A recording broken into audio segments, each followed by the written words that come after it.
welcome to State of Business on our television with Hesha Inali. Let's take a look at the headlines first. State Minister Iran Wickramaratne justifies the amendments to the Lands Act. Former Commissioner of Public Utilities, Commission of Sri Lanka, says regulators should work towards creating the optimum balance among the electricity industry and the interest of the consumers. State Minister of Finance Iran Wickramaratne says that the much-challenged Millennial Cooperation Agreement will be signed only after the approval of the Cabinet of Ministers as well as the passing it in the Parliament. State Minister also told the Parliament that this was initially discussed in 2003 and again in 2007 and 2017. Minister also added that only this time it will be publicly discussed, and State Minister Wickramaratne also made explanations on the proposed amendments to the Lands Act.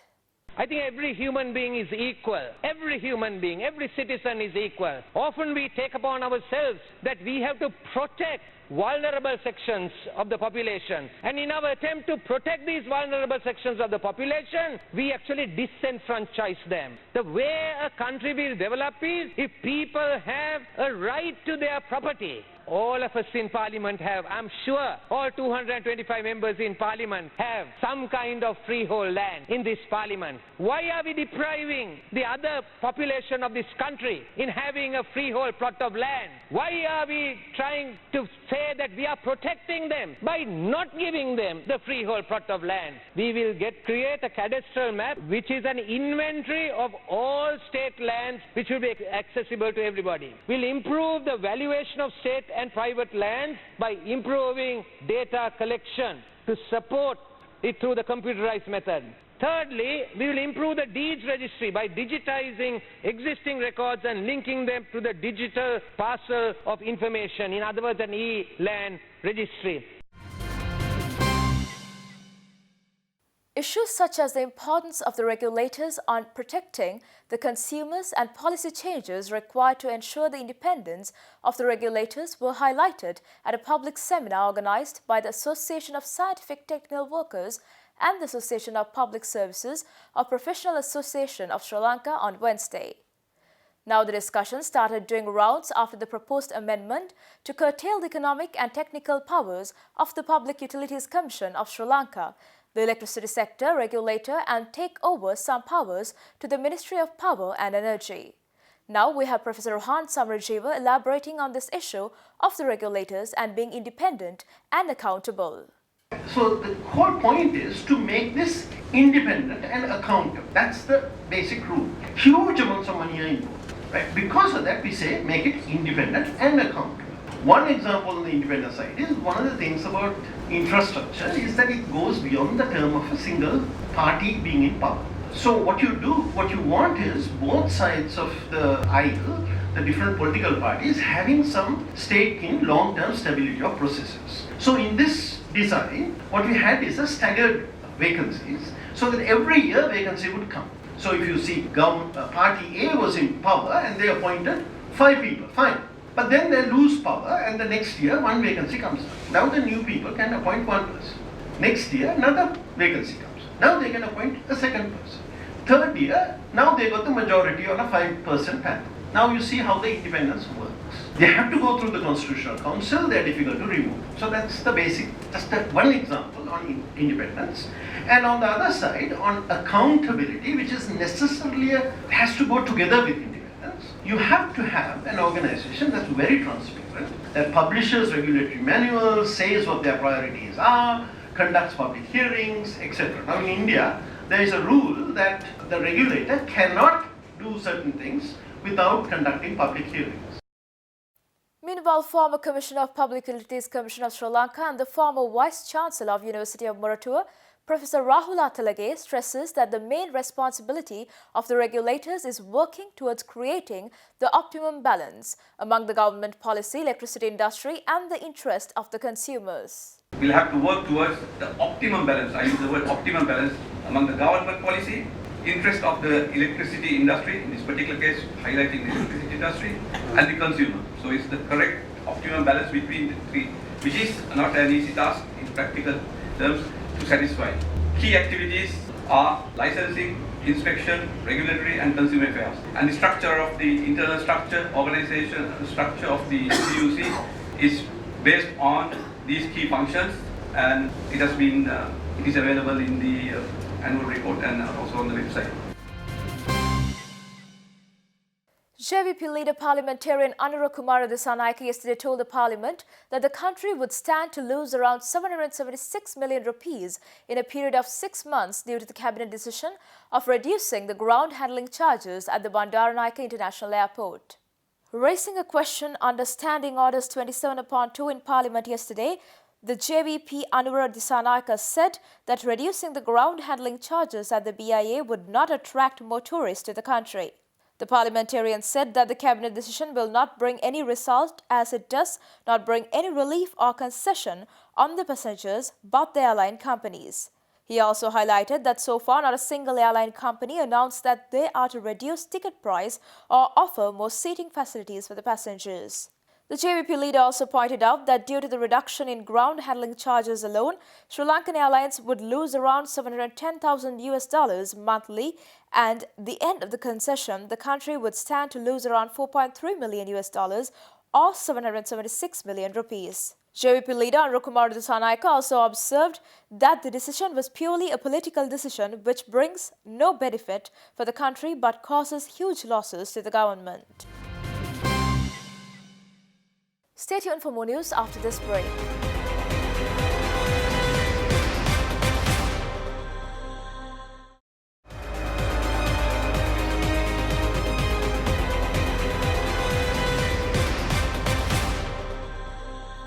Welcome back after the break. Sri Lanka hosted the first meeting of the Indian Ocean Rim Association's Maritime Safety and Security Working Group yesterday and today. This meeting intended to finalize the work plan for 2 years, advancing the IORA Action Plan of 2017 to 2021 with member states towards developing a regional agenda. IORA is a dynamic intergovernmental organization aimed at strengthening regional cooperation and sustainable development within the Indian Ocean region through its 22 member states and 9 dialogue partners. Maritime safety and security was adopted as one of the 6 priority areas of IORA during the 11th IORA Council of Ministers meeting held in November 2011, which recognized the critical economic and strategic relevance of a stable maritime environment in the Indian Ocean region. IORA has been addressing maritime safety and security in the Indian Ocean through a broad range of activities to enhance international cooperation in security and governance to successfully tackle the challenges faced by the region. The IORA Working Group was established in September 2018 and presently chaired by Sri Lanka for a period of 2 years. Last year, the terms of reference for the working group was finalized in Colombo. Engagement with IORA aligns with Sri Lanka's blue-green economy agenda while enhancing cooperation with the Indian Ocean littoral states.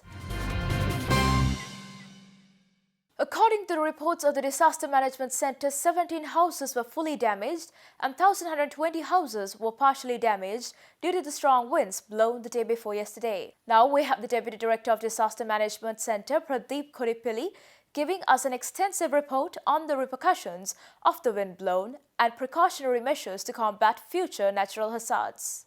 Due to the strong wind blown over the country, especially in around 15 districts been affected with the strong wind blown since the day before yesterday. So it had been reporting 1,124 houses been partially damaged and 17 houses fully damaged in several districts. As district-wise, we have identified Ratnapura, Kegol, Putlam, Nuwara, Hambantota, Mullativu, Gampaha, Kalutara, Vavuniya, Galle, Kurunegala, Trincomalee, Batticlaw and Anuradhapura. So these districts been affected with the strong wind blown over a few days back time. And 4,918 people been affected with the situation. Especially we are requesting from the public, if any house has been observed as damaged by the strong wind, that they need to contact the Gram Nildhari immediately and fill the forms, and after the assessment all the funds will be given to those who affected with the strong wind.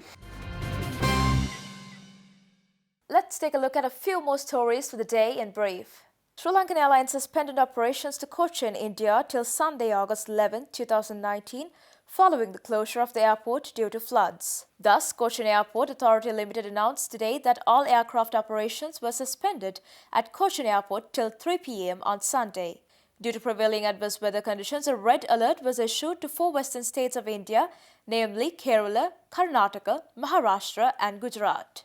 Sri Lanka's High Commissioner to India, Austin Fernando, and the Minister of Development Strategies and International Trade, Malik Samaravikrama, met the Indian business community at a Sri Lanka Business and Investment Forum held at the Gujarat Chamber of Commerce and Industry yesterday in Ahmedabad. Minister Samaravikrama explained how business can be established between the two countries, and the businessmen shared their experiences in establishing business with Sri Lanka. Board of Investment Chairman Mangalayapa, Sri Lanka's Consul General in Mumbai, Chamari Radrako, also participated in the event. The Director General of Health Services requests the public to refrain from using anti-allergic pain medication, including aspirin for fever. Issuing a statement, the Director General of Health Services, Dr. Anil Jayasinghe, notes that cases of worsening of the illness after the consumption of such medication have been reported from several areas in the country. Anti-allergic pain medications such as aspirin, ibuprofen, diclofenac sodium, and mefenmic acid, or steroidal medications such as prednisolone, methylprednisolone, dexamethasone should not be given to a patient who is suffering from fever, the doctor further stated. The statement further states that although there has been a decline in the number of dengue cases in some districts, an increase in the number of dengue cases has been reported in some districts due to the monsoon rains.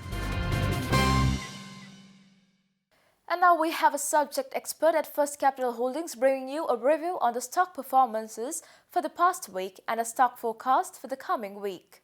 As expected, with the release of quarterly earnings and subdued performance in most companies, a slowdown in the stock market has been witnessed. The index started the week on a negative note, losing a mere 5 points. Thereon, the index lost 16 points for the week. Turnover levels of the week have fallen below this year's daily average of 637 million. The market was dominated by net foreign sellers, with the exception of Monday, where heavy buying was seen on diversified holdings. Foreign participation for the week was relatively low.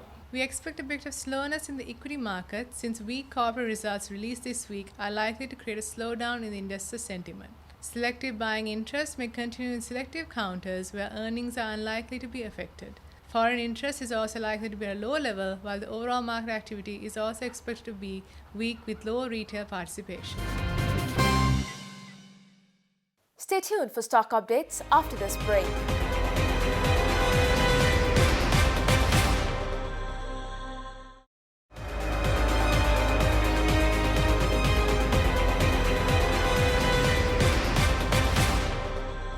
Welcome back.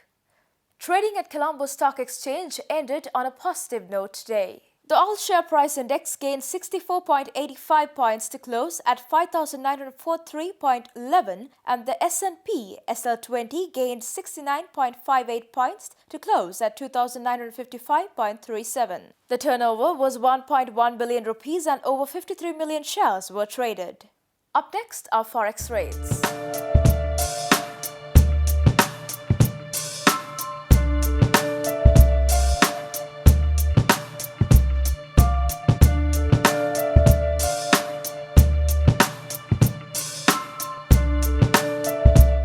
That's all news for today. Do join us tomorrow on Best Roundup. Until then, take care. Good night.